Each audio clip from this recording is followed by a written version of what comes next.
রোজার ঈদ শেষ হতে না হতেই যেমন কোরবানি ঈদ চলে আসে, ঠিক তেমনই দুর্গাপূজা শেষ হতে না হতেই আবার কালী পূজা চলে আসে।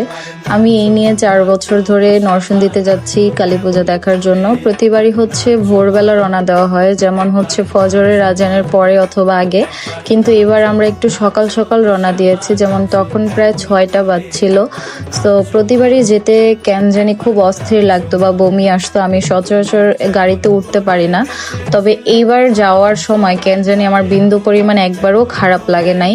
আমি যাওয়ার আগে বমির ওষুধটাও খেয়ে নিয়েছিলাম, কিন্তু ওইখানে যাওয়ার পর কেন জানি সাথে সাথে আমার শরীর এত পরিমাণ অসুস্থ হয়ে যায়।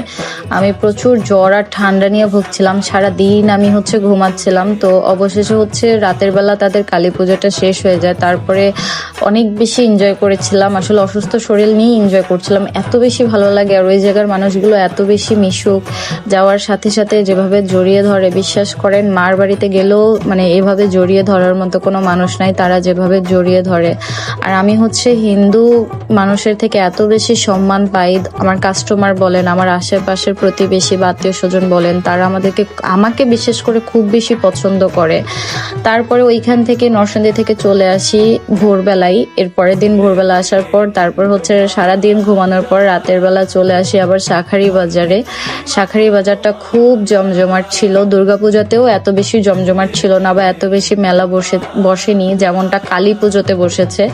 অনেক ভালো লাগছিল রাতের বেলা। আজকের দিনটা তেমন একটা ঘুরতে পারি নাই, তবে কালকে আবার বের হব শাঁখারি বাজার, তাঁতি বাজার, আর অনেক জায়গায় যাব। সেই জায়গার ব্লগগুলো আপনারা ইনশাল্লাহ দেখতে পারবেন। অনেকেই আমাকে বাজে মন্তব্য করেন কেন আমি এখানে যাচ্ছি।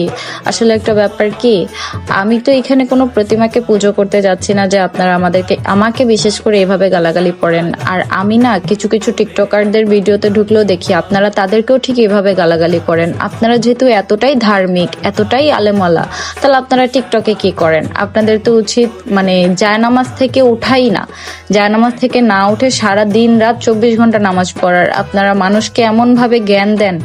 আল্লাহ তাআলা বলেছেন যে ইসলামের পথে দাওয়াত দেওয়ার, তবে আপনারা যেভাবে দাওয়াত দিচ্ছেন এইভাবে কোনো হাদিসেও লেখা নাই যে আপনারা এইভাবে গালাগালি করে ইসলামের পথে দাওয়াত দেন।